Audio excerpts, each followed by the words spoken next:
नमस्ते। थर्ड आई में आपका स्वागत है। आज मैं एक बात थोड़ा पुरानी कहावत से शुरू करूंगा, जिसमें कहा जाता है वृंदावन में रहना है तो राधे राधे कहना है।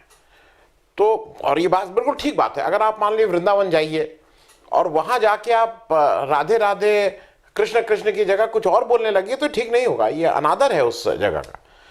तो जब भी मैं वृंदावन जाता हूँ, जितनी देर रहता हूँ, तो राधे राधे बोलता हूँ, कृष्णा कृष्णा बोलता हूँ। वही चीज़ हम लोगों को कुछ देश में भी समझनी चाहिए।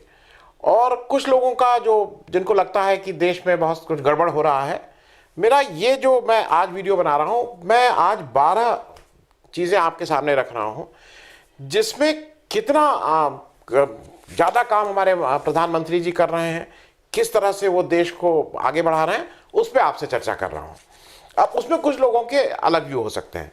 हालांकि उसको शुरू करने से पहले एक आज इंपॉर्टेंट खबर आई है और वही चीज़ दर्शाती है कि कितनी दूरदृष्टता है हमारे प्रधानमंत्री में। मतलब जो दूर नज़र चीज़ों को, कितने कॉम्प्रहेंशन, कितने चीज़ें देख लेते हैं, वो देख ली। 26 मार्च को बांग्लादेश का 50 साल पूरे हो रहे हैं उनके स्वाधीनता को। 26 मार्च को उन्होंने टेक्निकली 26 मार्च 1971 में उन्होंने अपने को स्वतंत्र डिक्लेयर कर दिया था। एक्चुअल होते होते दिसंबर हो गया था, लेकिन वो स्वाधीनता दिवस अपना उस दिन मनाते हैं।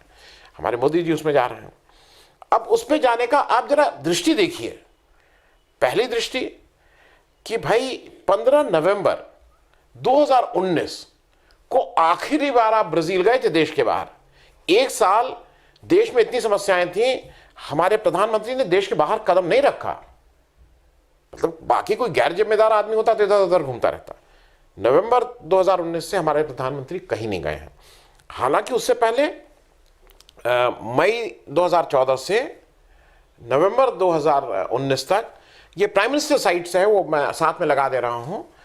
ये 59 जगह, 67 महीने में 59 जगह गए। अब इनके ऊपर बिना बात के आक्षेप लगाया जाता है कि ये बहुत घूमते हैं बाहर।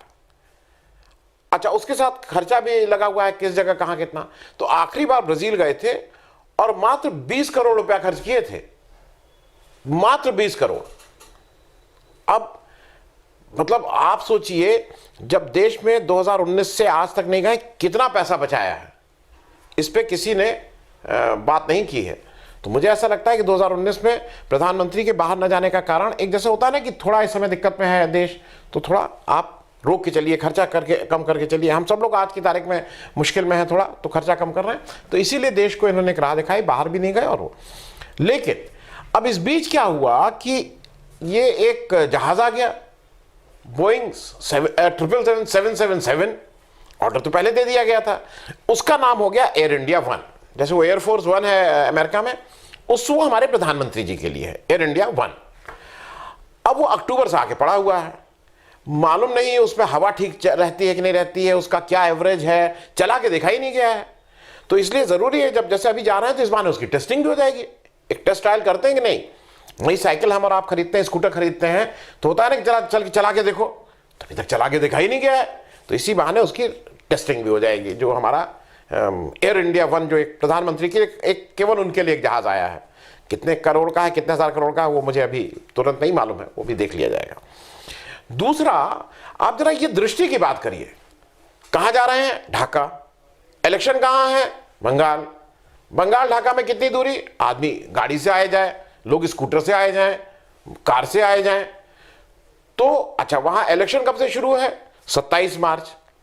कब तक चलेगा? मतलब पहली वोटिंग 27 मार्च, कब तक वोटिंग होगी? 2 मई। तो एक पंथ कई काज।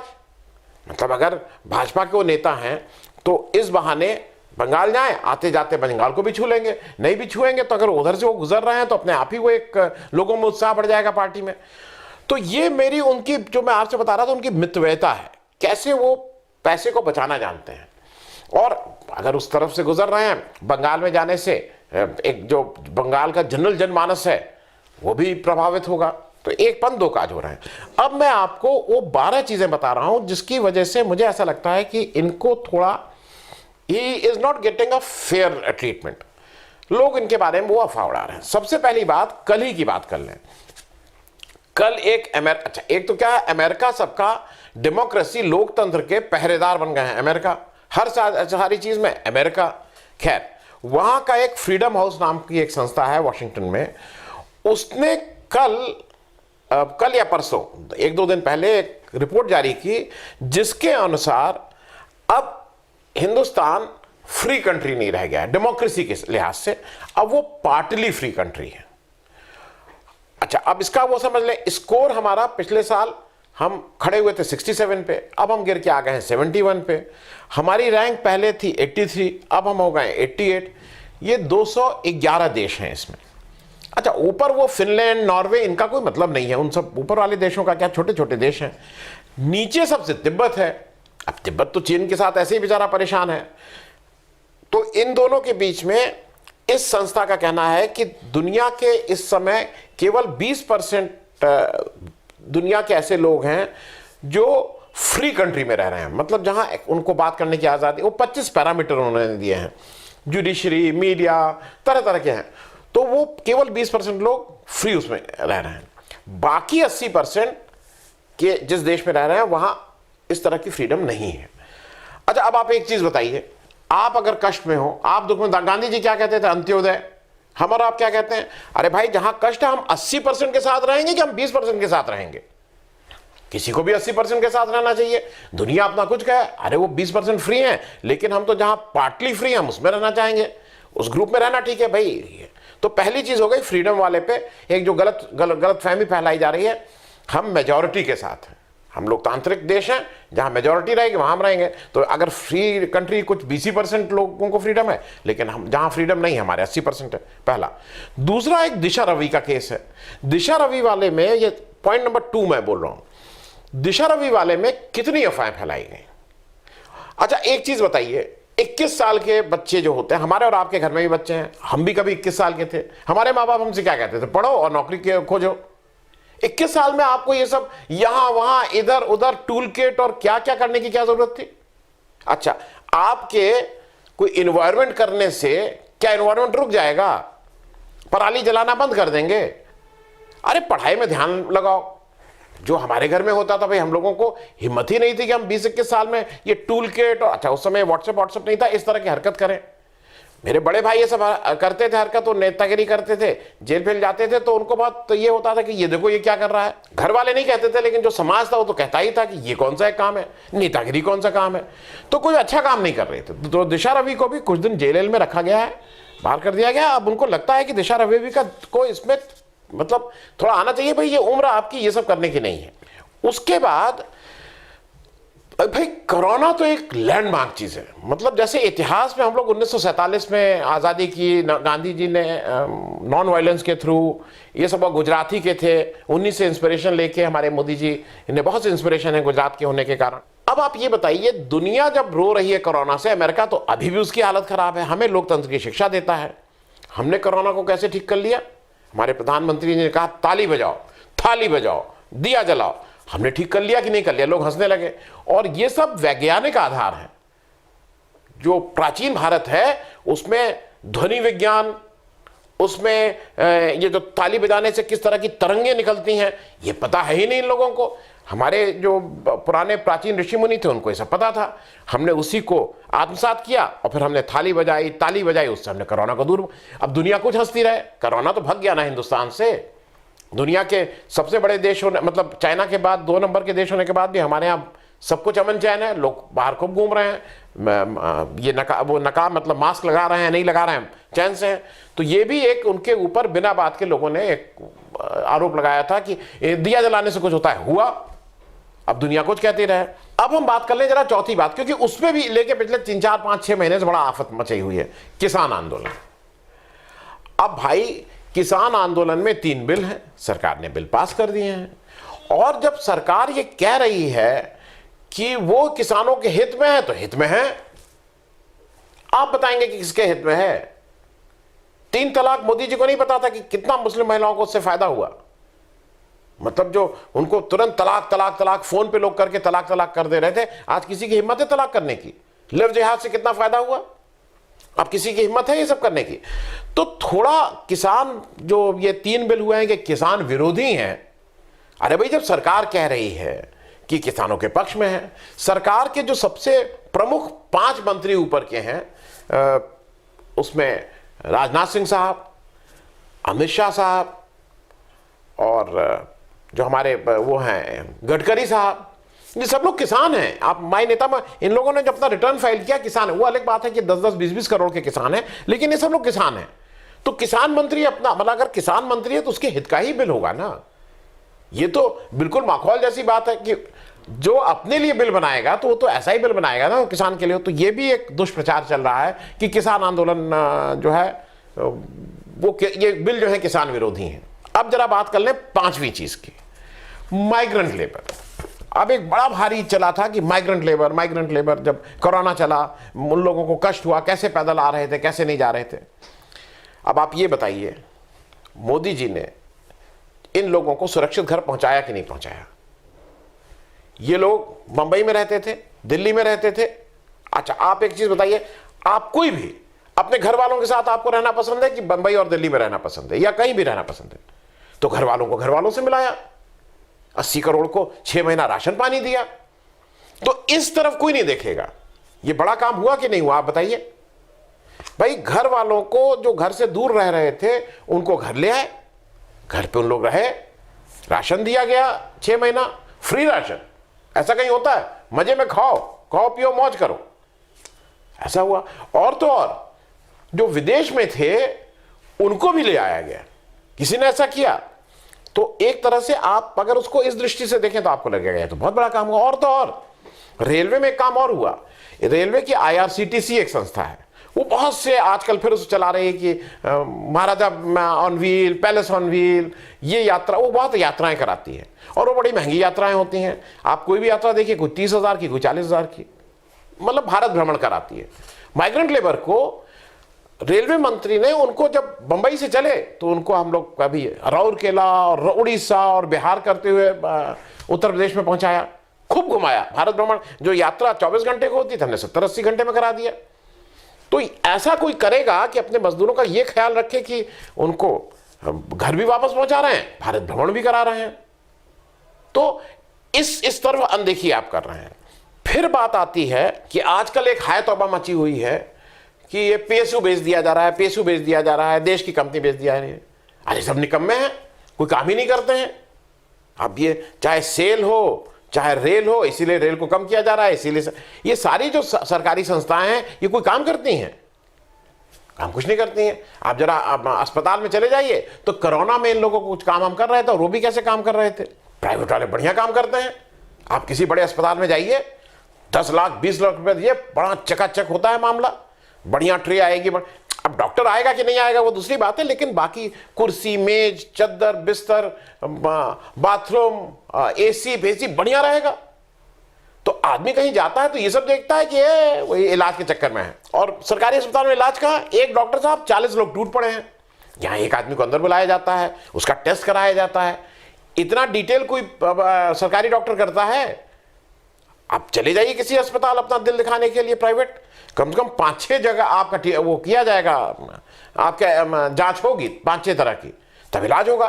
तो ये बढ़िया काम हो रहा है कि PSU बंद करो, बढ़िया अस्पताल खोलो। अच्छा, प्राइवेट स्कूल, अंग्रेजी स्कूल में अरे सरकारी स्कूल में पढ़ते तो अंग्रेजी आती, प्राइवेट स्कूल में सब लोग पढ़ेंगे, सब लोग अंग्रेजी में बात करेंगे, बढ़िया सब लोग की तरक्की हो जाएगी।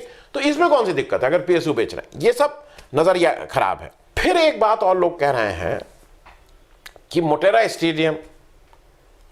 स्टेडियम में का नाम सरदार वल्लभ भाई पटेल स्टेडियम था, उसका बदल के नरेंद्र मोदी स्टेडियम कर दिया।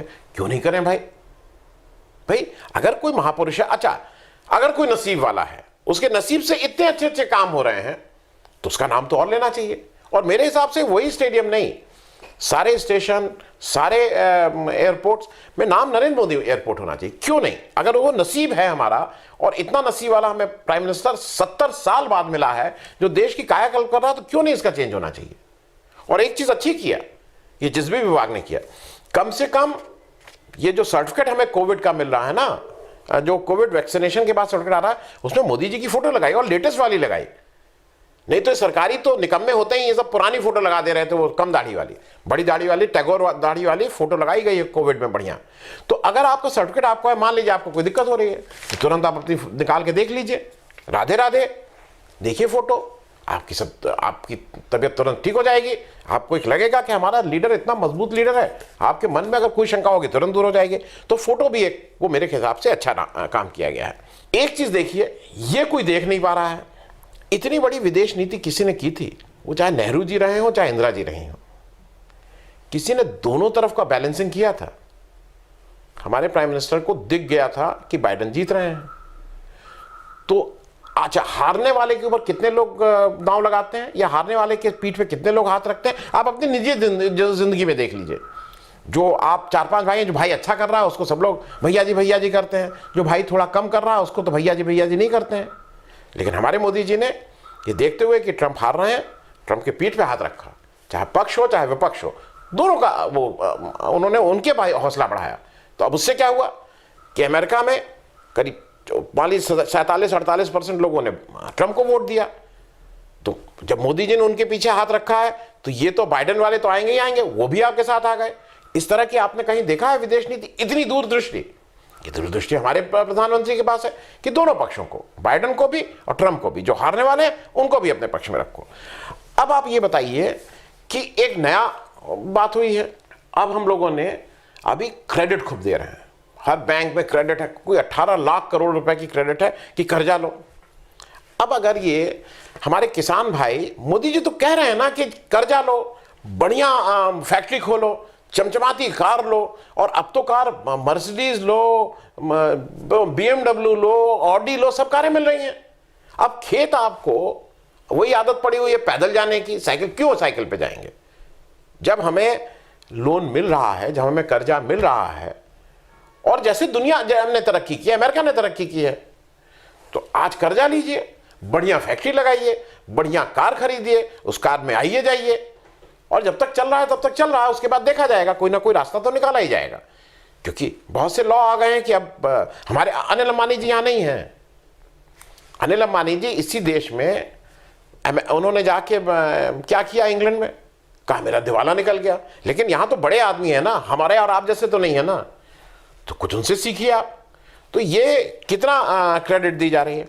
अब आप एक चीज और देखिए, पेट्रोल को लेके सब आदमी पीछे लग गए हैं कि पेट्रोल के दाम इतने ज्यादा, पेट्रोल के दाम इतने ज्यादा। आप कोई टीवी खोल लीजिए और ये बिल्कुल ठीक बात है, महंगाई के कितने फायदे हैं ये तो किसी ने सोचा नहीं था।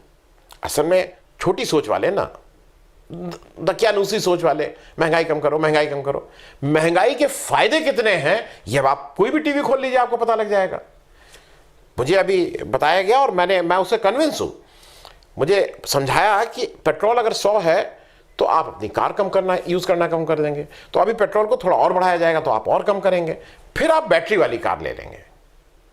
तो बैटरी वाली कार ले लेंगे तो प्रदूषण कम हो जाएगा, प्रदूषण कम हो जाएगा तो फिर आपके किसान और हमारे आपके बच्चे आसानी से सांस ले सकेंगे। तो अब मान लीजिए पेट्रोल का दाम आप धीरे धीरे इसको 150 या 200 कर दीजिए, तो झक मार के आपको पेट्रोल और डीजल की कार घर में रखनी होगी। या तो घर में बैठिए या साइकिल चलाइए या बैटरी की कार लीजिए। इस तरफ कोई नहीं देख रहा है, सिर्फ क्रिटिसाइज करना, सिर्फ उनकी आलोचना करना। और 11वां और 12वां दो चीजें बाकी रह गई हैं। पहले मैं 11वां कर दूं। भाई देखिए, न्यायपालिका जो हमारी रंजन गोगोई साहब थे, किसी ने पूछा, एक रंगनाथ मिश्रा को कहते हैं, वो उनको कांग्रेस पार्टी ने क्या किया, उनसे कहा पहले हमारी पार्टी ज्वाइन करो, फिर पार्टी ज्वाइन करके 6-7 साल पार्टी में काम करो, फिर 6-7 साल बाद इलेक्शन लड़ो राज्यसभा का, तब जीत के उनको कहीं राज्यसभा आने दिया। नहीं, अगर इतना किसी के पास एक्सपीरियंस है, रंजन गोगोई साहब जैसा CGI रहे हैं देश के, भाई बढ़िया जजमेंट दिया राम जन्मभूमि वाला मंदिर, जो इतने दिनों के हम हिंदू हैं, मैं जाऊंगा जब मंदिर होगा तो प्रणाम करूंगा, मेरे दोस्त मित्रों से सब लोग पैसा दे रहे हैं उसमें, तो मंदिर निर्माण है और पैसा 1000 करोड़ मांगा गया था, 2100 करोड़ आ गया है किसी में हिम्मत, है किसी में इतनी वो? तो रंजन गोगोई साहब ने इतने बढ़िया ऑर्डर दिए। कोई और होता तो उनको इग्नोर करता ना। अकेला हमारा देश है, हमारा प्रधानमंत्री है कि जिन्होंने रंजन गोगोई साहब को इस ऑर्डर देने के 2-4 महीने के बाद ही राज्यसभा ले आए। अब उनकी नॉलेज, उनके एक्सपीरियंस, उनका जो भी है उसका यूज करेंगे, देश को बताएंगे कि आगे कैसे और तरक्की होनी चाहिए, इस तरह के और निर्णय कैसे होने चाहिए। और अंतिम बात, एक बात लोग बार बार कह रहे हैं, वो बात कर रहे हैं चीन की। अच्छा, अब आप ये बताइए चीन जो अभी बात हो रही थी कि चीन हम लाल लाल आंख दिखाएंगे और क्या करेंगे, लोग बहुत क्रिटिसाइज कर रहे हैं कि वो चीन का नाम नहीं ले रहे हैं हमारे प्रधानमंत्री जी। आप एक चीज ये बताइए, इधर कुछ भी कहे, व्यापार तो हमारा बढ़ गया ना, हमारा और चीन का व्यापार तो बढ़ गया ना, तो इससे ठीक है आम क्या, आम गुठलियों के दाम। एक तरफ झगड़ा पकड़ा भी दिखाते रहो, कुछ लोग अपना कह रहे हैं, लेकिन व्यापार बढ़ा लो। ये किसी ने सोचा था कभी? 1962 में चीन ने जब हमारे ऊपर आक्रमण किया तो हमने अपने एम्बेसडर सब बुला लिए कि नहीं नहीं एम्बेसडर आप हमारा उनसे कोई वो नहीं रहेगा। ये दकियानूसी सोच। आज की तारीख में झगड़ा आगड़ा होता रहा, मुंह जवानी हम लोग कुछ करते रहे, लेकिन हर व्यापार बढ़ाते रहो। तो ये होती है सोच। और इसको समाप्त करने से पहले वही, वृंदावन में रहना है तो राधे राधे कहना है। Thank you so much. अगर आपको दी पब्लिक के कार्यक्रम पसंद आते हैं तो इन्हें लाइक करें। अगर आप इस वीडियो को YouTube पर देख रहे हैं तो चैनल को सब्सक्राइब करें, और अगर आप इसे Facebook पर देख रहे हैं तो दी पब्लिक के पेज को लाइक करें। अगर आप चाहते हैं कि हम निष्पक्ष पत्रकारिता को जारी रखते हुए आपसे जुड़े मुद्दों पर सवाल उठाते रहें तो हमें सहयोग करें। आपका छोटा से छोटा सहयोग भी इस मुहिम को जारी रखने में हमें ताकत देगा।